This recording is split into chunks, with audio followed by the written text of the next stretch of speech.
बहुत धन्यवाद सर आपका। बुंदेलखंड की धरती को सबसे पहले नमस्कार। आज इस अवार्ड सेरेमनी में आए सभी गणमान्य लोगों को मेरा नमस्कार। सभी जनप्रतिनिधि इस व्यवस्था के सुचारू रूप से चल सके उसके लिए जो संगठन बना, जो समिति बनाई, सारे लोगों ने एक अच्छे से व्यवस्था को सुचारू रूप से चालू रखा। उन सभी को मेरा नमस्कार। इस अवार्ड सेरेमनी के मुख्य अतिथि पद्मश्री विजेता हमारे डॉक्टर वी.के. संजय सर,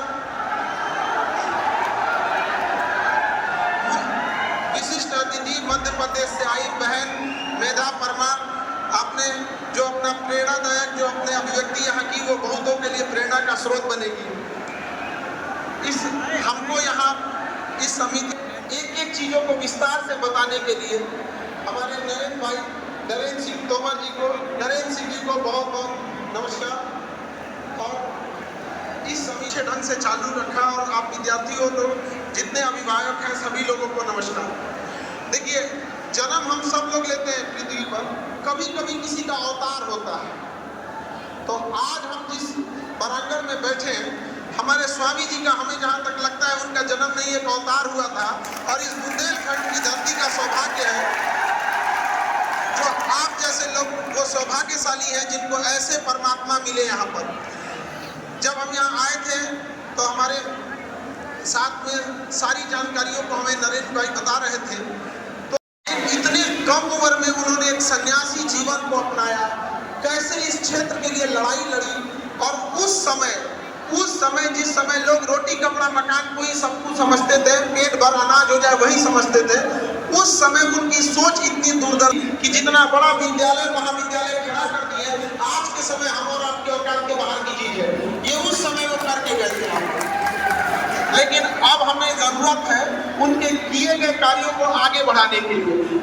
जितना वो कर चुके हैं ये था ताकि आने वाली पीढ़ियां इसे और आगे ले जा सके, क्योंकि बिना शिक्षा के आप कहीं आगे नहीं जा सकते। यही सबसे सस्ता और सुलभ हथियार है।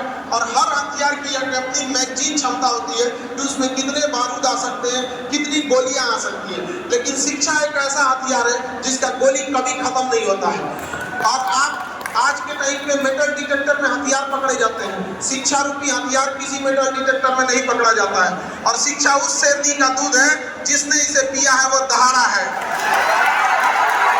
और आप सौभाग्यशाली हैं जो स्वामी जी ने इतना बड़ा आप लोगों को मैनेजमेंट हो गए, इसके जो भी कार्यकारी सदस्य हैं, जो यहाँ के लोग हैं, जो कुछ है जो इस बुंदेलखंड की धरती को एक और नए मुकाम पे ले जा सकते हैं। अब उनका कर्तव्य बनता है, हम सब का कर्तव्य बनता है कि इसे और को देखें। तो हमें एक चीज का मतलब खुशी हुई कि स्वामी जी की दूरदर्शी सोच, लेकिन एक दुख हुआ कि इसे विश्वविद्यालय नहीं बनाया गया। अगर ये विश्वविद्यालय नहीं तो विश्वविद्यालय का,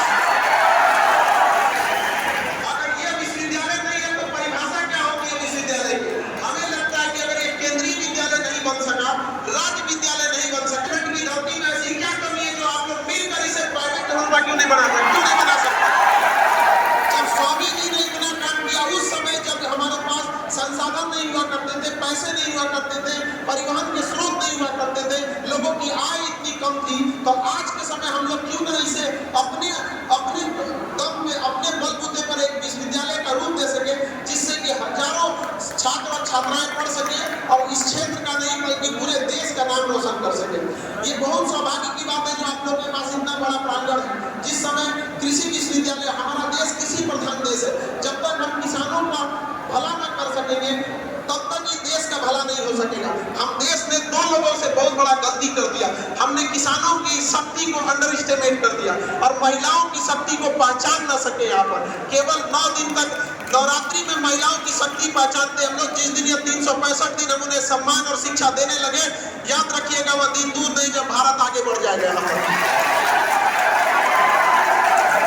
जब से आजादी हुई तब से हम पुरुष समाज सोचते हैं कि देश को आगे ले ले जा सकते हैं। आजादी के इतने साल भी हम पुरुषों के बस के बाहर हो गया, देश विकसित नहीं हो पाया।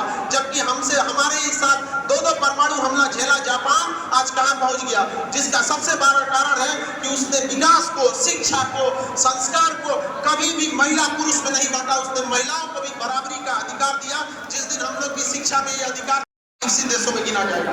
और महिलाओं से कहते हैं कि समाज आपका कितना सुनेगा, समाज में आपका कितना दबदबा रहेगा, समाज में आपका कितना पहचान रहेगा, ये उसी बात पे डिपेंड करता है कि विद्यालयों में आपका कितना दबदबा है। जिस दिन विद्यालयों में आपकी बराबरी पुरुषों के बराबर हो गई, उस दिन आपको पुरुषों के बराबरी खड़ा करने में कोई नहीं रोक सकता।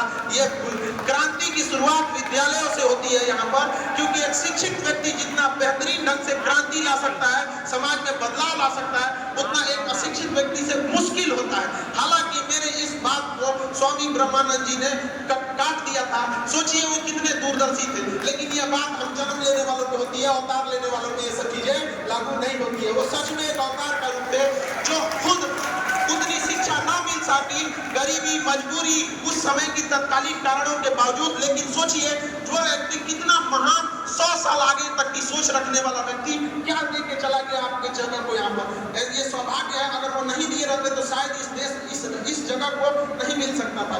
जब हम आए तो हमें लगा कि होगा कोई विद्यालय, लेकिन जब हम यहाँ आने के बाद हम चौंक गए यहाँ पर। और हम आप सबसे वादा करते हैं, आप सब मिलकर इसे एक यूनिवर्सिटी का दर्जा दीजिए। जिस दिन यह यूनिवर्सिटी बनेगा, हम वादा करते हैं हम यहाँ के गेस्ट लेक्चर लेंगे यहाँ पर। हमारा बुंदेलखंड की धरती से, मगध की धरती से आए हैं, बुंदेलखंड की धरती से एक सौगात मांगने आए हैं कि आप सब लोग मिलकर इसे महाविद्यालय से विश्वविद्यालय की ओर ले जाइए। कोई जरूरी नहीं कि आपके साथ कोई खड़ा ही होगा, कोई जरूरी नहीं। स्वामी जी के साथ कितने लोग खड़े थे, लेकिन स्वामी जी की एक सबसे अच्छी चीज लगती है, उनका कहना था विचार विमर्श योजना बनती रहेगी, तुम शुरुआत तो करो, कारवा तुम्हारे साथ चलेगा। एक छोटी सी कुटिया से एक पतला दुबला शरीर वाला व्यक्ति छोटी सी कुटिया से कहां लेके चला गया समाज।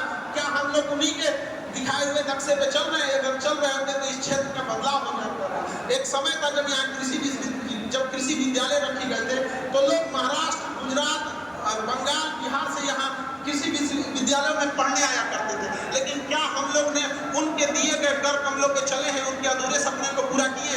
एक बार हमें अपने आप से सोचने की जरूरत है। शिक्षा बहुत जरूरी चीज है, बिना शिक्षा के आप कुछ नहीं कर सकते। आप गौर करेंगे कि एक मजदूर जो होता है, जिसके पास शिक्षा नहीं होती है, अगर वो मजदूरी कर रहा है तो वही ईंटा, गिट्टी, बालू, सीमेंट, वो 10 साल वही मजदूरी करता है, फिर मिस्त्री से पूछता है कैक का मसाला बनेगा। लेकिन हम आपसे कहते हैं, आप अगर पढ़े लिखे हैं ना, अगर कारणवश कभी मजबूरी में अगर आपको मजदूरी करना पड़ जाए ना, तो 6 महीना मजदूरी करेंगे, 6 महीना बाद आप मिस्त्री बन चुके रहेंगे। उसके 2 साल बाद आप छोटे मोटे ठेकेदार बन चुके रहेंगे, पढ़ लिख कर एक बड़े बिल्डर बन चुके रहेंगे। जिस चीज को दिखाता है, तो शिक्षा एक ऐसी चीज है जो अनंत का रास्ता रोकता है। अशिक्षित व्यक्ति में हिम्मत का अभाव हो जाता है, उसे लगता है कि हमारा साथ कोई देने वाला नहीं है। और शिक्षित व्यक्ति को लगता है, उसे पूर्ण विश्वास होता है कि दुनिया का कोई भी व्यक्ति जब संघर्ष कर रहे थे तो अकेले थे। अरे वनवास में जब राम जी अकेले युद्ध लड़े तो हम इंसानों की औकात क्या होती है? बढ़ना पड़ेगा सारी चीजों को छोड़कर। यहाँ पे सबके साथ आज के युवाओं के पास संसाधन है। जब हम लोग का समय था पढ़ने के लिए तो केवल गुरु होते थे, किताबें होती थी। आज के टाइम आपके पास गूगल है, इंटरनेट। दिल से पूछेगा, उनको लगता है कि इसका जल्दी से बेटी का ब्याह करके भेज दे, दहेज वहेज दे के चल जाता है। पापा से कहिएगा दहेज नहीं, शिक्षा दीजिए, हम दहेज रोकवा देंगे। आज पुलिस प्रशासन से यहाँ इतनी लड़कियां भी आई हैं। अभी हमने देखा 2 सब इंस्पेक्टर हैं यहाँ पे लेडीज में। किसी की औकात है जो दहेज मांग के दे दे, मार देना लोग 2 तमाचा सही है। हमें बहुत खुशी होगी जब हम अखबार के पहले पन्ना पे पढ़ेंगे कि लड़की से दहेज मांगने पे लड़की ने मारा तमाचा। दुनिया में हक कभी मांगने से नहीं मिला, उसे छीनना पड़ता है। चाहे झांसी की रानी हो या आज की आप लोगों, आपको समाज से लड़ना पड़ेगा। और यह विद्यालय है जो आपको उस लड़ाई का साहस देगा। यहाँ पर पढ़ लिख के इतनी काबिल बनिए कि घर जब आपको कोई ले जाए तो सौभाग्यशाली समझे और आपके घर से यह कहे कि हमारे यहाँ इसका रिश्ता कीजिए, भले हमरे से दहेज ले लीजिए। ये मैं बताना चाहिए यहाँ पर। और आप लोगों के लिए भी इससे शिक्षा जरूरी है। ये नहीं कि एक ब्यूटिशियन का कोर्स कर कर लिए हाँ तो कौन चीज जानते हैं यहीं पे उसमें आपको बदलाव दिखना चाहिए समाज में। आप समझ रहा है कि नहीं आ रहा है? जिस दिन ऐसा होगा जब एक शिक्षित महिला जाएगी अपने घर में और घर को सजा के रखेगी, आने वाले 10-20 सालों में ये मैसेज जाएगा कि हमने दहेज नहीं लिया था, दहेज के बदले शिक्षित महिला लाए थे, मेरा घर आज भी ज्वाइंट फैमिली है, तुमने दहेज लिया था, 1 साल में तुम्हारा परिवार बिखर गया। जिस दिन 10 साल तक ये मैसेज जाने लगेगा ना, थरथरा जाएंगे पुरुष लोग कि भैया घर अगर सुरक्षित रखना है। माँ बाप को भी लगेगा कि बुढ़ऊ माँ बाप ना बुढ़ापा में रोते हैं कि पतो हमारे साथ ऐसा किए, अरे ये वही माँ बाप है जो चढ़ के दहेज लिए थे। कहा भैया ससुराल को तो हॉस्टल बना दिया आपने, एक के बार दहेज के रूप में फीस दे के चल आई, अब क्या खोज रहे हैं यहाँ पर? तो ये समाज को भी ये सोचना पड़ेगा, आप लोग को भी दिखाना पड़ेगा। लड़की लोग समझिएगा इस चीज को, समाज पुरुष प्रधान नहीं है। अगर समाज पुरुष प्रधान होता तो रिक्शा चलाने वाले पुरुष का भी उतना ही अहमियत होता जितना एक बड़े जमींदार और बड़े लोगों का होता है, उसका भी अहमियत नहीं है। समाज, आज का समाज पैसा प्रधान हो गया है और समाज घुमा के आपसे ये कहता है कि तुम पढ़ो नहीं। अरे पढ़ाई छुड़वाना उसका इरादा नहीं है, इरादा तो है कि पैसे से कंट्रोल छुड़वा देना। जिस दिन जॉब होगा ना उस दिन उसको भी लगेगा कि ना मतलब इसको नहीं बोल सकता। और माँ बाप से भी कहते हैं, गार्जियन से भी, अपनी बेटी को इसलिए मत पढ़ाइए कि उसे नौकरी कराना है, बल्कि इसलिए पढ़ाइए कि कभी खुदा न खास्ता किस्मत खराब हुआ, उसे ऐसा घर मिल गया कि उसे सड़क पर आना पड़े तो दूसरे के यहाँ जाके बर्तन न मांजना पड़े, वो अपने काबिलियत पर अपने बाल बच्चों का अपना शेष जीवन सम्मान के साथ जी सकेगा। और उन पुरुषों को जब उनको जिन्होंने महिलाओं की शिक्षा का विरोध किया है, सोचिए महिला लोग जरा सोचिए, जो पुरुष महिलाओं की शिक्षा का विरोध करता है